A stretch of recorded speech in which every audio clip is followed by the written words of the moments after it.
Ji, federal ministry of education के under एक हमारे पास फेडरल मिनिस्ट्री ऑफ एजुकेशन को हम MOE भी कहते हैं। अब ये क्या है? MOE से मुराद है ministry of education. Ministry of education से मुराद मिनिस्ट्री ऑफ एजुकेशन के, एक मिनट में ना, अब हम लोग स्टार्ट करते हैं इस प्रोसेस में। एक्चुअली मैं एनोनेट करना चाह रहा था इसको। जो सबसे पहले हमारे पास क्या होती है? मिनिस्ट्री ऑफ एजुकेशन होती है। अब मिनिस्ट्री ऑफ एजुकेशन ये फेडरल है, वफाकी मिनिस्ट्री ऑफ एजुकेशन है। ठीक है। अब वफाकी मिनिस्ट्री ऑफ एजुकेशन एक इंस्ट्रक्शन पास करती है। मिनिस्ट्री ऑफ एजुकेशन को इंस्ट्रक्शंस मिलती हैं, जो हमारे सुप्रीम लीडर्स होते हैं, हमारी लीडरशिप होती है, पॉलिटिकल लीडरशिप होती है, उनकी तरफ से इनको ये इंस्ट्रक्शन मिलती है कि निसाब चेंज करना है या नहीं निसाब चेंज करना। तो जो मिनिस्ट्री ऑफ एजुकेशन है वो आगे अपने उसके अंदर जो फेडरल करिकुलम विंग काम कर रहा है, ये वाला जो विंग काम कर रहा है, इसको इंस्ट्रक्शंस देती हैं कि भाई फलां चीज का, फलां बुक का, फलां ग्रेड का अपने निसाब चेंज करना है। तो हर जो फेडरल करिकुलम विंग के अंदर के हर सूबे के जो एक होता है जी, इसके अंडर होता है, वो होता है जी प्रोविंशियल करिकुलम ब्यूरो। अब पंजाब में भी प्रोविंशियल करिकुलम ब्यूरो है, सिंध के अंदर भी है और KPK में भी है। There are 4 provincial curriculum bureaus. अब जो फेडरल करिकुलम विंग है वो प्रोविंशियल करिकुलम ब्यूरोज को सूबाई करिकुलम, जो सूबाई निसाब साजी की ब्यूरोज है, तदवीने निसाब की जो ब्यूरोज है, ये उसको इंस्ट्रक्शंस जारी करता है। भाई अपने अपने सूबे के हिसाब से, अपनी अपनी सूबे की नीड्स के मुताबिक, अपने अपने सूबे का सिचुएशनल एनालिसिस करो और अपने अपने सूबे के मुताबिक हमें इस किताब का या इस टॉपिक पे या इस डोमेन में हमें निसाब साजी करके भेजो। अब जो प्रोविंशियल करिकुलम ब्यूरो को इंस्ट्रक्शंस मिल जाती हैं, प्रोविंशियल करिकुलम ब्यूरोज ने के अंडर मुख्तलिफ करिकुलम एक्सपर्ट्स काम कर रहे होते हैं, सब्जेक्ट स्पेशलिस्ट काम कर रहे होते हैं। प्रोविंशियल ब्यूरो ऑफ करिकुलम के अंदर एक्सपर्ट्स उन्होंने हायर किए होते हैं। तो ये क्या करते हैं? ये एक कमेटी बना देते हैं। प्रोविंशियल ब्यूरो ऑफ करिकुलम हर सूबा एक कमेटी बना देता है। उस कमेटी का काम क्या होता है कि उस करिकुलम को डेवलप करना। तो वो कमेटी क्या करता है? Formulation of provincial curriculum. ये वाली वो कमेटी, फिर उस कमेटी ने क्या करना होता है? वो फॉर्मुलेशन ऑफ प्रोविंशियल करिकुलम के वो उस सूबे का निसाब बनाती है। उस सूबे का वो निसाब कैसे बनाती है? सबसे पहले वो एक प्रिलिमिनरी ड्राफ्ट डिजाइन करते हैं। अब ये जो प्रिलिमिनरी ड्राफ्ट डिजाइन किया जाता है, वो जो करिकुलम एक्सपर्ट्स की टीम होती है, जो प्रोविंशियल ब्यूरो ऑफ करिकुलम के साथ अटैच्ड होती है, एसोसिएट होती है, जो कमेटी बनाई गई होती है, वो कमेटी क्या करती है? सबसे पहले एक प्रिलिमिनरी ड्राफ्ट तैयार करती है, एक शुरुआती ड्राफ्ट तैयार करती है। अब वो प्रिलिमिनरी जो ड्राफ्ट होता है, जब तैयार हो जाता है, जब निसाब साजी कर ली जाती है, तो वो दोबारा प्रिलिमिनरी ड्राफ्ट किसको भेज दिया जाए? Committee provincial bureau of curriculum को वो निसाब देती है। और जो प्रोविंशियल ब्यूरो ऑफ करिकुलम है, वो दोबारा किसको दे देती है? उस निसाब को, जो निसाब उन्होंने सूबे वालों ने डिजाइन किया होता है, वो फेडरल करिकुलम विंग को दे देती है। यानी कि ये देखें, प्रिपरेशन ऑफ प्रिलिमिनरी ड्राफ्ट आगे वापस किसके पास आ गया?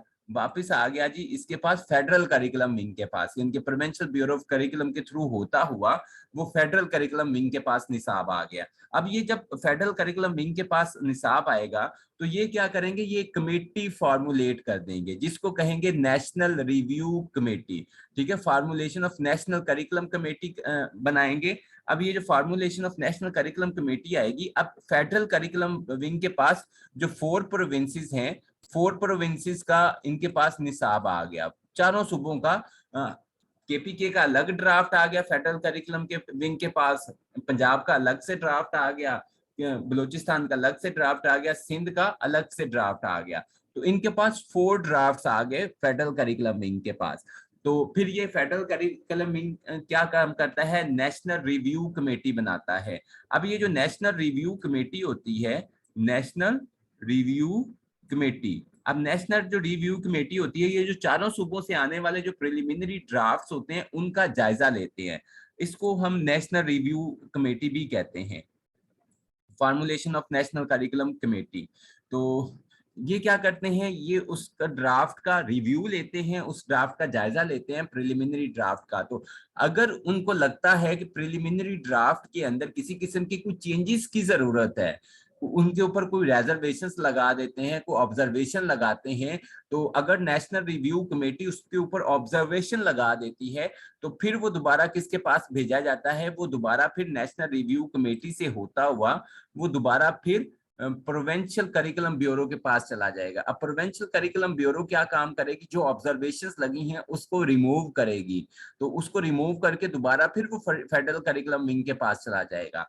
अब जो दोबारा फेडरल करिकुलम विंग के पास आएगा तो फेडरल करिकुलम विंग दोबारा उस नेशनल रिव्यू कमेटी के पास भेजेगा, तो नेशनल रिव्यू कमेटी उस ड्राफ्ट का दोबारा से जायजा लेगी। जब उस ड्राफ्ट का वो दोबारा से जायजा लेगी, देखेगी हाँ जी इसके अंदर अब ठीक है, अब जो हमने ऑब्जर्वेशन लगाई थी वो ऑब्जर्वेशंस को रिमूव कर दिया गया, अब करिकुलम ठीक है, तो फिर वो चारों सूबों का जो चारों सूबों से आने वाला जो ड्राफ्ट है उसको कंबाइन करके क्या बना लिया जाएगा, उसको कंबाइन करके नेशनल करिकुलम ड्राफ्ट बना लिया जाएगा। जो चारों सूबों से आया है उसको कंबाइन किया जाएगा और उसकी मदद से उस कॉम्बिनेशन की मदद से एक ड्राफ्ट बनाया जाएगा जिसको कहा जाएगा नेशनल करिकुला, जिसको हम नेशनल करिकुलम ड्राफ्ट कहते हैं या नेशनल करिकुला कहते हैं।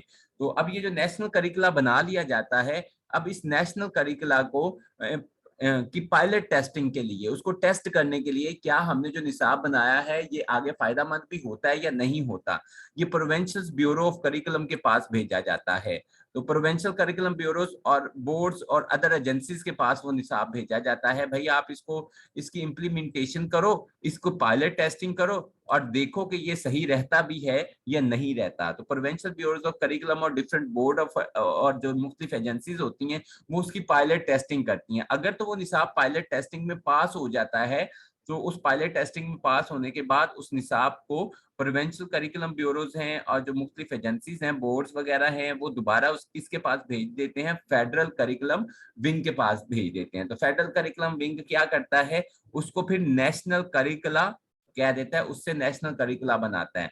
अब ये जो नेशनल करिकुला होता है, नेशनल करिकुला किसके पास भेजा जाता है, नेशनल करिकुला फाइनल अप्रूवल के लिए किसके पास भेजा जाता है, फाइनल अप्रूवल के लिए मिनिस्ट्री ऑफ एजुकेशन के पास भेजा जाता है। अब यहाँ पे कंबाइन हो गया, पायलट टेस्टिंग भी हो गई, पायलट टेस्टिंग के बाद जब नेशनल करिकुला फाइनल हो गया तो उसकी फाइनल अप्रूवल कहाँ से होती है, ये मिनिस्ट्री ऑफ एजुकेशन से उसकी फाइनल अप्रूवल हो रही है। मिनिस्ट्री ऑफ एजुकेशन उसकी फाइनल अप्रूवल दे देती है। जब फाइनल अप्रूवल मिल जाती है तो नेशनल करिकुला किसके पास भेज दिया जाता है, फेडरल करिकुलम विंग की तरफ से, प्रोविंशियल ब्यूरो ऑफ करिकुलम की तरफ से और board of intermediate and secondary education की तरफ भेज दिया जाता है। भाई ये आपका निसाब है, इस निसाब के मुताबिक आपने पेपर लेने हैं और इस निसाब के मुताबिक आपने बच्चों को पढ़ाना है। तो फिर आगे किसके पास भेजा जाता है, प्रोविंशियल टेक्स्ट बुक बोर्ड के पास भेजा जाता है। National curriculum and text book board आजकल उसका नाम है, जो पंजाब में Punjab curriculum and text book board नाम है। तो टेक्स्ट बुक बोर्ड का काम क्या होता है, किताबों की प्रिंटिंग करना। ये भी एक क्वेश्चन आता होता है कॉम्पिटिटिव एग्जाम में कि जो नेशनल करिकुलम जो टेक्स्ट बुक बोर्ड है, टेक्स्ट बुक बोर्ड का काम क्या होता है, पेपर लेना होता है, या टेक्स्ट बुक बोर्ड का काम बुक की प्रिंटिंग करना होता है, टेक्स्ट बुक डेवलपमेंट का काम होता है। ये किसके पास आ जाता है, national Punjab text book and curriculum development, Punjab curriculum and development and text book board के पास आ जाता है। तो इनका काम किताबों की वो इशात करना होता है। तो ये प्रोसेस है जी पाकिस्तान के अंदर करिकुलम डेवलप करने का। अगर यहाँ तक आपका कोई क्वेश्चन हो तो you may ask your question please.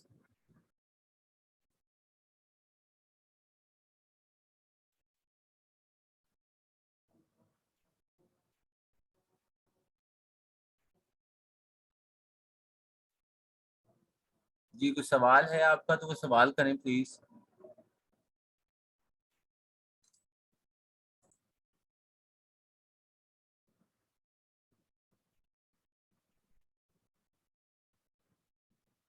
Okay, key point अगर पेपर के पॉइंट ऑफ व्यू से आप इसमें पूछते हैं ना, तो इस पेपर के पॉइंट ऑफ व्यू से इसके जो की पॉइंट्स हैं वो ये हैं कि ये पूछा जाता है जी फाइनल अप्रूवल कौन देता है, सिर्फ यही सवाल आता है।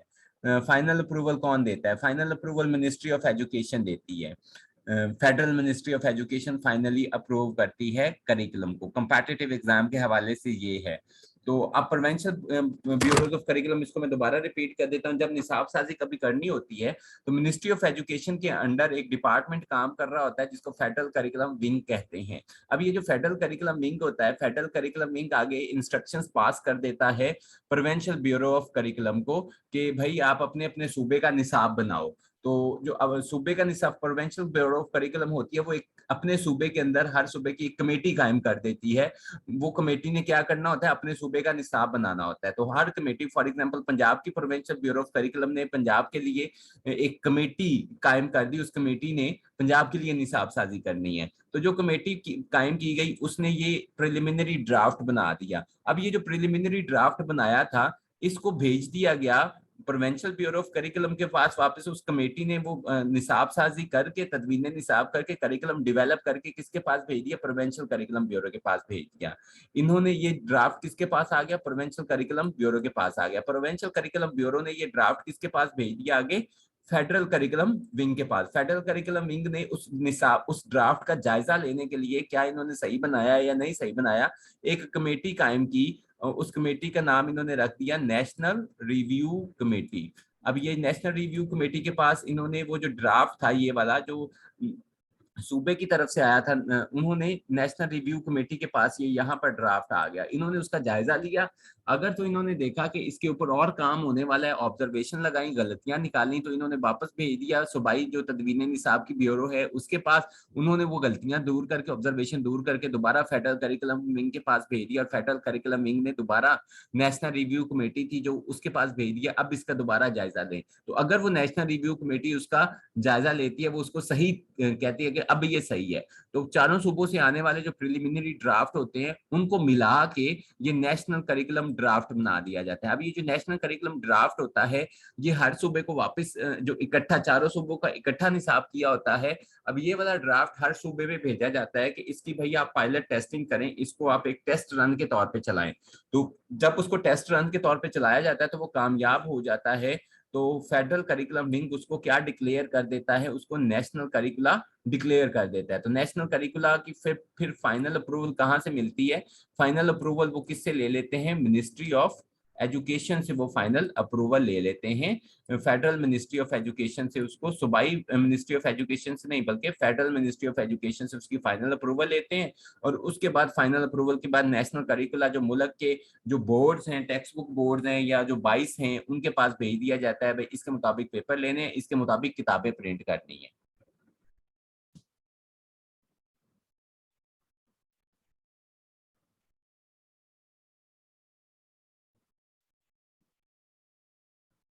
जो इंटेंडेंट करिकुलम होता है, इमर्जेंट करिकुलम और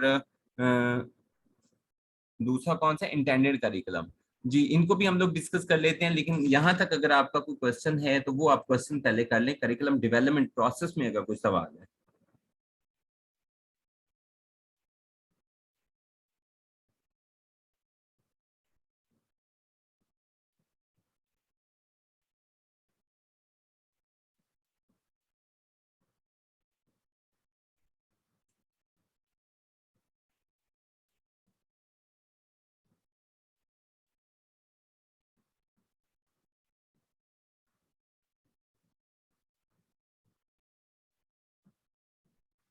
ओके जी, अब हम लोग डिस्कस कर लेते हैं दो। यहाँ पर मैडम उस्मा ने हमसे पूछा इमर्जेंट करिकुलम और इंटेंडेड करिकुलम। इंटेंडेड करिकुलम तो बेसिकली जो हमारी इंटेंशंस होती हैं, जो हम निसाब के अंदर चीजें रखना चाह रहे होते हैं, उसको हम इंटेंडेड करिकुलम कह देते हैं। जो इमर्जेंट करिकुलम होता है, इमर्जेंट करिकुलम का जो बेसिकली जो ताल्लुक होता है वो अर्ली चाइल्डहुड एजुकेशन के साथ होता है, कि छोटे बच्चों के लिए जो निसाब साजी की जाती है उसको इमर्जेंट करिकुलम कहते हैं। कि छोटे बच्चों को हमने उठना बैठना कैसे सिखाना है, टीचर्स के साथ कम्युनिकेशन उनकी कैसी होगी, उन छोटे बच्चों के लिए डेवलपमेंटल टास्क, क्योंकि वो जो छोटे बच्चे होते हैं वो अभी अपने नशोनुमा के प्रोसेस में से गुजर रहे होते हैं, डेवलपमेंटल टास्क उनके लिए क्या होंगे, उन बच्चों के इंटरेस्ट किस में होंगे, वो जो डिफरेंट कॉन्फ्लिक्ट्स अपने उनको डेली लाइफ के अंदर फेस करने पड़ते हैं, वो उन कॉन्फ्लिक्ट्स को कैसे रिजॉल्व करेंगे, उनका सोशल इंटरेक्शन कैसा होगा। तो ये सारी चीजें, और उन्होंने अपनी नीड्स, जो उनके प्राइमरी केयर गिवर्स हैं उनसे अपनी नीड्स उन्होंने कैसे पूरी करनी है। अर्ली चाइल्डहुड एजुकेशन के लिए जो हम करिकुलम डिजाइन करते हैं उसको हम इमर्जेंट करिकुलम कहते हैं। जी मैडम उस्मा, एम आई राइट?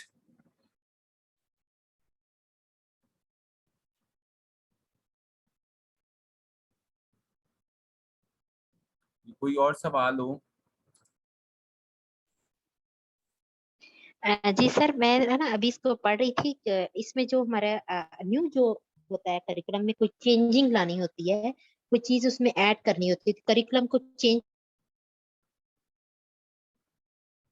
किए बगैर जो चीजें ऐड करते हैं वो इमर्जेंट करिकुलम होता है। पता नहीं, शायद मैं मेरे नॉलेज कम हो, तो फिर मैं इस हिसाब से सवाल कर रही थी ये। बेसिकली जो हम चेंज लेके आते हैं वो एज सच इसके अंदर नहीं आ जाता, क्योंकि इमरजेंट करिकुलम जो है वो आपकी अर्ली चाइल्डहुड एजुकेशन के साथ डील कर रहा होता है। आपने ये किसी बुक से पढ़ा? जी सर, ये मैंने बुक से पढ़ा है। किस बुक से? सर ये करिकुलम डेवलपमेंट की बुक है, मुख्तार अहमद की, अरशद महमूद की। अरशद महमूद की। ओके, मेरे पास भी ये बुक पढ़ी हुई है, मैं भी उसको देख लेता हूँ, लेकिन जो जितना मैंने पढ़ा हुआ है, हो सकता है ये भी पहलू हो, लेकिन मैंने इसको अर्ली चाइल्डहुड एजुकेशन के हवाले से पढ़ा हुआ है कि अर्ली चाइल्डहुड के लिए जो होता है बच्चों की, जो अर्ली चाइल्डहुड एजुकेशन में बच्चों के इंटरेस्ट को हम लोग देखते हैं या इन चीज़ों को देखते हैं, तो उसको हम उनके लिए जो निसाब साजी करते हैं उसको हम इमरजेंट करिकुलम कहते हैं। Okay sir. और सर इमर्जेंट करिकुलम और इमर्जिंग, इन दोनों में डिफरेंस भी है? आपने इमरजेंट, हम डिस्कस इमरजेंट हाँ करिकुलम जी। कर रहे हैं। हाँ, मैंने इमर्जेंट कहा, लेकिन मैं ये भी पूछ रही हूँ कि इमर्जिंग और इमर्जेंट में दोनों में डिफरेंस भी है? इमर्जिंग जो होगा, इमर्जिंग से तो, इमर्जिंग तो टुवर्ड्स चेंज की तरफ ही इंडिकेशन करता है ना। इमर्जिंग का लफ्ज जब हम यूज करेंगे वो हमें चेंज की तरफ ही लेके जाएगा। ये एक टर्म भी यूज होती है इमर्जिंग ट्रेंड्स के नाम से, इमर्जिंग ट्रेंड्स इन करिकुलम, तो वो चेंज की तरफ ही हमें लेके जा रही होती है। लेकिन यहाँ पे जब हम इसको एक प्रॉपर टर्म के तौर पे, इमरजेंट टर्म के तौर पे, इमरजेंट करिकुलम को एक टर्म पे के तौर पे यूज करेंगे ना, तो इसके कॉन्टेक्सचुअल जो मीनिंग बनते हैं वो यही है कि अर्ली चाइल्डहुड एजुकेशन के लिए जो करिकुलम डिजाइन किया जाता है बच्चों के इंटरेस्ट को देखते हुए, उसको हम इमरजेंट करिकुलम कहते हैं। जी सर। और जैसे वो चेंजिंग इंटरेस्ट हो जाता है बच्चों का। एग्जैक्टली उनकी जो डेवलपमेंटल टास्क हैं, उनकी जो नशोनुमा होती है, उनकी नशोनुमा की कैरेक्टरिस्टिक्स को देखते हुए, खसूसियात को देखते हुए हमने उनके लिए टास्क डिजाइन करने हैं। छोटे बच्चों के लिए अलहदा से टास्क होंगे, बड़े बच्चों के लिए अलहदा से टास्क होंगे, और टू सम एक्सटेंट जो मेजर इसका जो प्राइमरी रोल होता है वो अडल्ट अर्ली चाइल्डहुड में होता है। लेकिन इमरजेंट करिकुलम को हम जब लेके जाते हैं उसमें अडल्ट के लिए लेके जाते हैं, तो उनकी इंटरेस्ट, अच्छा फिर आपसे। उनकी नीड्स और इंटरेस्ट के अकॉर्डिंग हम करिकुलम बनाते हैं। इसको फिर भी हम लोग चेक कर लेंगे।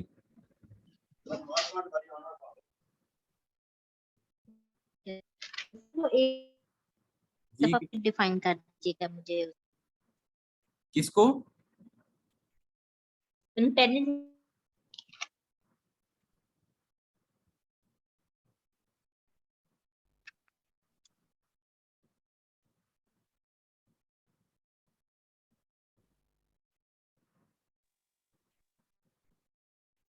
जी, अपना सवाल रिपीट करें या मैसेज पे टाइप करें? कर देती हूँ, आवाज नहीं आ रही।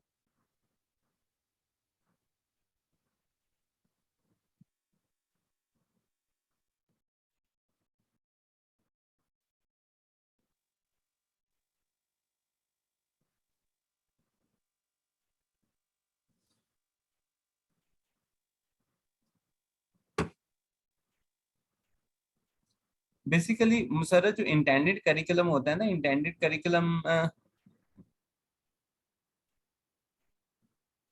इंटेंडेड करिकुलम से मुराद ये होता है कि हम जो करिकुलम बनाने वाले हैं वो क्या चाह रहे होते हैं कि इस करिकुलम से ये चीजें बच्चे सीखेंगे। ठीक है, curriculum maker wants to do, कि वो क्या करना चाह रहे होते हैं, वो क्या चीजें सिखाना चाह रहे होते हैं, इसको हम कहते हैं इंटेंडेड करिकुलम।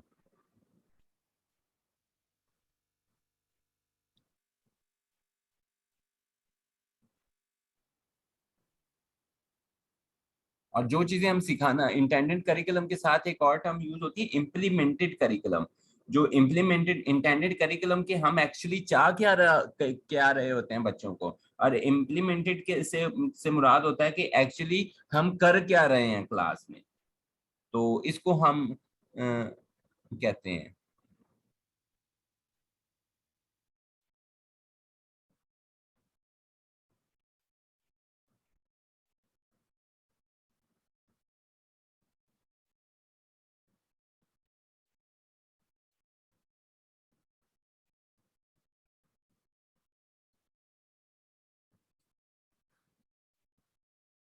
ये ब्लॉक प्लान आप करिकुलम के हवाले से पूछ रहे हैं?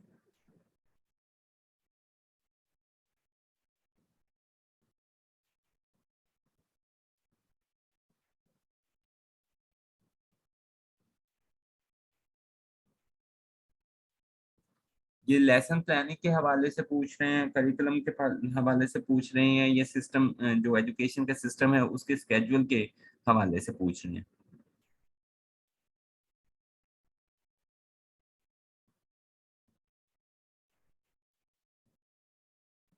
बेसिकली ये जो ब्लॉक प्लान होता है ना, ये करिकुलम डिजाइन के हवाले से हम इसको, करिकुलम डेवलपमेंट के हवाले से नहीं, करिकुलम डिजाइन के हवाले से हम इसको डील करते हैं।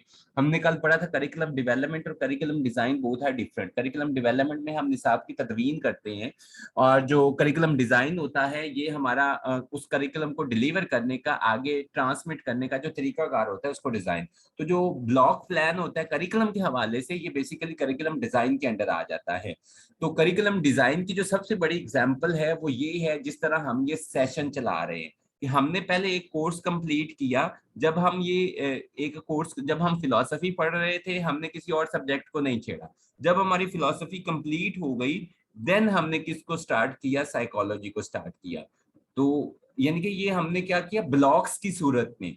पहले एक ब्लॉक कंप्लीट किया, फिर हमने दूसरा ब्लॉक साइकोलॉजी का कंप्लीट किया, फिर तीसरा असेसमेंट का कंप्लीट किया, फिर हम चौथा करिकुलम को लगे हुए हैं। तो ये ब्लॉक्स की सूरत में एक ब्लॉक कंप्लीट करके फिर दूसरा ब्लॉक, फिर तीसरा ब्लॉक, फिर चौथा ब्लॉक। तो इसको हम करिकुलम डिजाइन के हवाले से ये ब्लॉक प्लान को देखते हैं। Is it clear?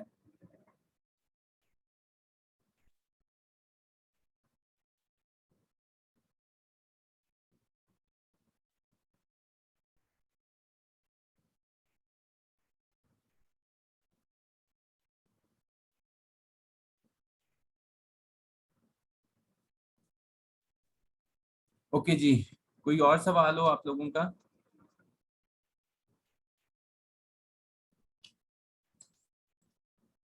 Okay, thank you so much जी। नेक्स्ट हमारा जो कोर्स होगा वो हम इंशाल्लाह ताला मैनेजमेंट को डिस्कस करेंगे। नेक्स्ट जो हमारा है, हम मैनेजमेंट को डिस्कस करेंगे। करिकुलम हमारा यहाँ पर खत्म हो गया है। अगर आपका कोई सवाल है तो आप सवाल करें।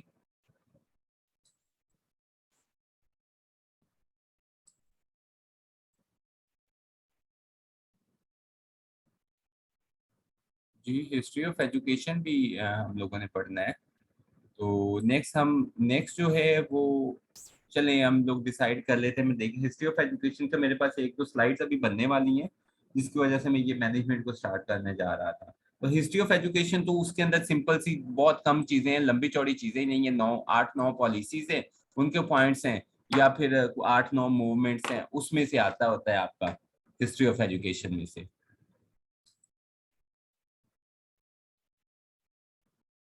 नहीं नहीं, टिपिकल और कॉम्प्लिकेटेड नहीं है, जस्ट फैक्चुअल इंफॉर्मेशन है हिस्ट्री में ना।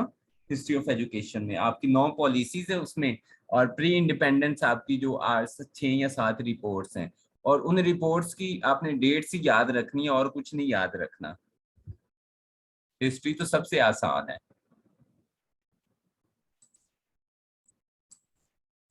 सबसे आसान जो सब्जेक्ट है याद रखने वाला, वो हिस्ट्री ऑफ एजुकेशन है, जिसको हम हिस्ट्री ऑफ एजुकेशन कहते हैं।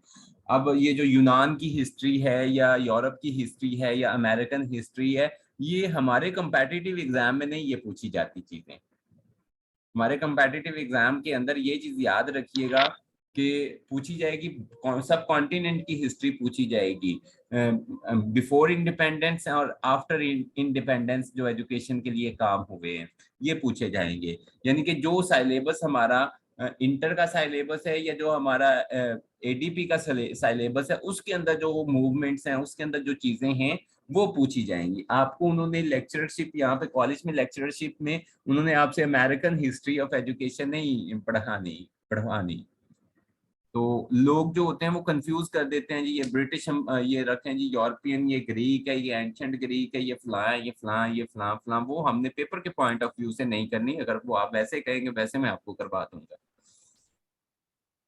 सर वो जो आपने पेपर एक शेयर किया था जिसमें वो देवबंद और ये जी जी। जामिया इस्लामिया इस तरह के जो क्वेश्चन थे वो भी हिस्ट्री में कवर होंगे? हाँ वो मैंने कहा ना कि 7-8 मूवमेंट्स बिफोर इंडिपेंडेंस है, वो वाली जो जी सर। नदवातुल उलमा है, या आप जामिया मिलिया जी। इस्लामिया है, या तहरीक देवबंद है, देवबंद है। तहरीक अलीगढ़ है, अंजुमन हमायत जी इस्लाम है, ये सारी की सारी कुछ उसमें मुस्लिम हैं और कुछ उसके अंदर जो रिपोर्ट्स आ जाती हैं वो ब्रिटिश रिपोर्ट्स आ जाती हैं, ये बिफोर इंडिपेंडेंस हैं। और जो आफ्टर इंडिपेंडेंस हैं वो पाकिस्तान की 9 एजुकेशनल पॉलिसीज आ जाती हैं। सर फिर हिस्ट्री को ही आप पहले करवा दें क्योंकि इसमें चीजें ज्यादा याद करने वाली हैं। इसमें चीजें बल्कि कम याद करने वाली हैं, सारी फैक्चुअल इंफॉर्मेशन है। जी ठीक है सर। हाँ ओके उस्मा, सस्टेनेबल डेवलपमेंट गोल और एमडीजी को भी डिफाइन किया मैंने, ये वॉइस नोट भी सेंड किया था, मैं दोबारा बता देता हूँ कि सितंबर 2000 में एक कॉन्फ्रेंस हुई, तो उस कॉन्फ्रेंस में उन्होंने पूरी दुनिया के अंदर अमन लेके आने के लिए, पूरी दुनिया के अंदर चेंज लेके आने के लिए, यानी कि इस दुनिया के गंदे लोगों को अच्छा बनाने के लिए उन्होंने कुछ गोल सेट किए। उनको कहा जाता है मिलीनियम डेवलपमेंटल गोल्स। अब ये जो मिलीनियम डेवलपमेंटल गोल्स थे ये 2000 से लेके 2015 तक उन्होंने कहा जी हम दुनिया को पुरअमन बना देंगे, मुकम्मल तौर पे पुरअमन बना देंगे, तो उन्होंने कुछ गोल सेट किए। मिलीनियम डेवलपमेंट का जो गोल नंबर 2 है वो है जी एजुकेशन के रिलेटेड। इसी तरह 2015 में उन्होंने जो नई कॉन्फ्रेंस हुई उन्होंने जायजा लिया, तो उन्होंने मिलीनियम डेवलपमेंटल गोल्स को क्या कह दिया कि अब हम सस्टेनेबल डेवलपमेंटल गोल्स की तरफ चलेंगे। अब ये 2015 से लेके 2016 से लेके 2030 तक का जो दौर है ये सस्टेनेबल डेवलपमेंट का जो है वो सस्टेनेबल डेवलपमेंट किसको कहते हैं कि फ्यूचर में प्रेजेंट में रहते हुए फ्यूचर की प्रेजेंट की नीड्स को भी पूरा करना और फ्यूचर के लिए भी प्रिपरेशन करना, फ्यूचर के लिए भी तैयारी करना, इसको सस्टेनेबल डेवलपमेंटल गोल्स कहते हैं। तो इसमें जो सस्टेनेबल डेवलपमेंट के अंदर 17 गोल्स हैं, तो उन 17 गोल्स के आगे फर्दर उन्होंने 17 गोल्स के लिए टारगेट सेट किए हुए हैं। तो सस्टेनेबल डेवलपमेंट में जो गोल नंबर 4 है वो एजुकेशन के रिलेटेड है। सर इन दोनों में ना एक छोटा सा डिफरेंस है जो मैं आज देख रही थी। वो जो मिलेनियम वाले जो है ना ये गोल्स हैं ये जो डेवलपिंग कंट्रीज के लिए जो सस्टेनेबल हैं वो उसमें तमाम कंट्रीज हैं। एग्जैक्टली ये डिफरेंस है दे आर इसके रिच अंदर। और आर हाँ पुअर। जी, ये और भी डिफरेंसेस हैं, आपने बिल्कुल ठीक कहा और बड़े अच्छे वक्त पे आपने याद करवाया कि मेरे ज़हन से स्किप हो रहा था कि जो मिलेनियम डेवलपमेंटल गोल्स हैं ये डेवलपिंग कंट्रीज के लिए हैं, लाइक पाकिस्तान था उसमें जो इस किस्म की जो मईशत रखने वाले ममालिक थे उनके लिए, डेवलपिंग कंट्रीज के लिए। लेकिन जो सस्टेनेबल डेवलपमेंटल गोल्स हैं ये अक्रॉस द ग्लोब जितने ममालिक हैं सबके लिए हैं। जी sir. Sir education for all का जो कंसेप्ट है वो उसमें इस्लामिक कॉन्फ्रेंस में आता है, जो लास्ट कॉन्फ्रेंस हुई थी उसमें है ये? एजुकेशन फॉर ऑल ये इसमें एमडीजीज में भी आता है, ये हर जगह पे एजुकेशन फॉर ऑल का कॉन्सेप्ट आता है। बेसिकली एजुकेशन फॉर ऑल जो हमारा आफ्टर वर्ल्ड वार 2 इसके बाद जो कॉन्फ्रेंसेस होना शुरू हुई वहीं से एजुकेशन फॉर ऑल का कॉन्सेप्ट निकल आया था कि तालीम सबके लिए। जॉन ड्यूई ने भी एजुकेशन फॉर ऑल का कॉन्सेप्ट का नारा लगाया था, कार्ल मार्क्स भी एजुकेशन फॉर ऑल का नारा लगाता है। सर पेस्टोलॉजी भी। सारे सारे लोग ही एजुकेशन जितने भी हैं वो एजुकेशन फॉर ऑल के लिए काम कर रहे हैं। और अगर आप डकार डकार की देखिए, सेनेगाल के अंदर जो कॉन्फ्रेंस हुई थी वो भी एजुकेशन फॉर ऑल की बात करते हैं।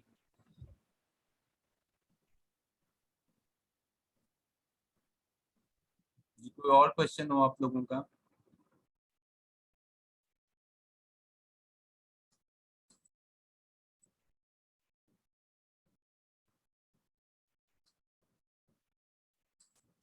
ओके जी डियर स्टूडेंट्स, अगर आपका कोई क्वेश्चन हो तो आप हमारे व्हाट्सएप ग्रुप में वो क्वेश्चन कर लीजिएगा। अल्लाह हाफिज।